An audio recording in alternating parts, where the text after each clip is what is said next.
uzi la Samburu. Wakulima kutoka eneo la Kimana, kaunti ya Kajiado walifunga barabara kuu ya mji huo kupinga kukamatwa kwa wenzao wanne wanaohusishwa na vifo vya ndovu 18 katika mbuga ya Amboseli. Wakulima hao pia wamepinga matokeo ya uchunguzi wa taasisi za serikali kuhusu kilichosababisha vifo vya tembo hao. Robert Masai ana mengi zaidi. Wakulima hao walifunga barabara ya Loitoktok kuelekea Emali katika mji wa Kimana na kutatiza shughuli za uchukuzi kwa saa kadhaa, kuonyesha ghadhabu yao baada ya wenzao 8 kukamatwa wakihusishwa na vifo vya ndovu 18 waliokufa kati ya mwezi Juni na Julai mwaka huu katika mbuga ya Amboseli.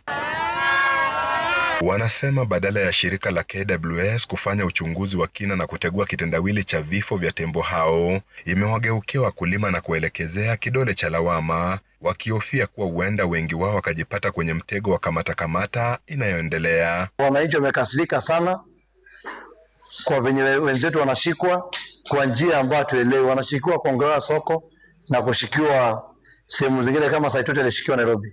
Mkulima anahusika aje na wanyama pori? Wanyama pori ndio wanakuja kwa wakulima mashambani. Na swali la tatu, kwani hizi ndovu mmesema zimekufa? Zilikufia kwa shamba moja zote? Sababu washukiwa wote na Wakajiado.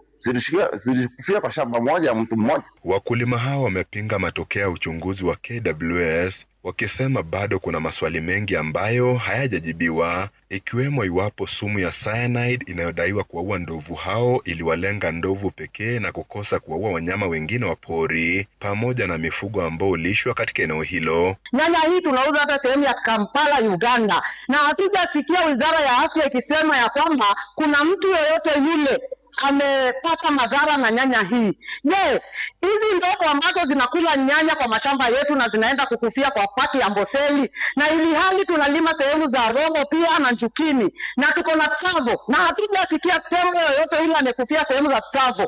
Kuna ishu gani ambayo inaendelea? Tunahangaishwa kama wakulima wa Kajiado South ya kwamba wanatusingizia ya kwamba ni mashamba zetu zimesababisha, na sisi tuko hapa tunalima kwa njia ya amani. Wanataka Wizara ya Utalii na Wanyamapori kufanya uchunguzi wa kina badala ya kuwalenga wakulima ambao wanasema hawana hatia. Wanasema dawa zinazotumika mashambani mwao zimethibitishwa na Bodi ya Kudhibiti Dawa na Sumu nchini. Na ile ushuru ambayo unataka tulipe, tumelipa. Madawa mumepandisha, mnauza ghali, lakini bado tunanunua. Kwani mnataka tukufe? Leo katika shamba ya mmoja ambaye ni mshukiwa ambaye wanasema anaua ndovu kupitia madawa anayopiga nayo nyanya, kila ofisa wako aliyekuwa kwa hiyo shamba leo, na tuko na ushahidi, hakuna mmoja hajabeba ndoo mzima ya nyanya kupeleka nyumbani wakakule.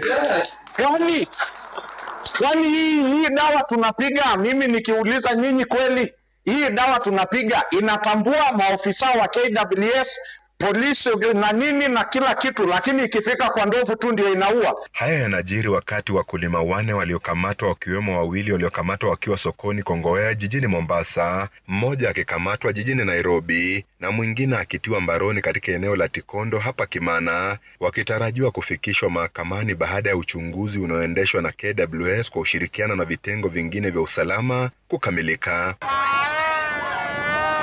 Robert Masai, runinga ya Citizen, Kimana, Kajiado Kusini. Naibu Rais Profesa Kithure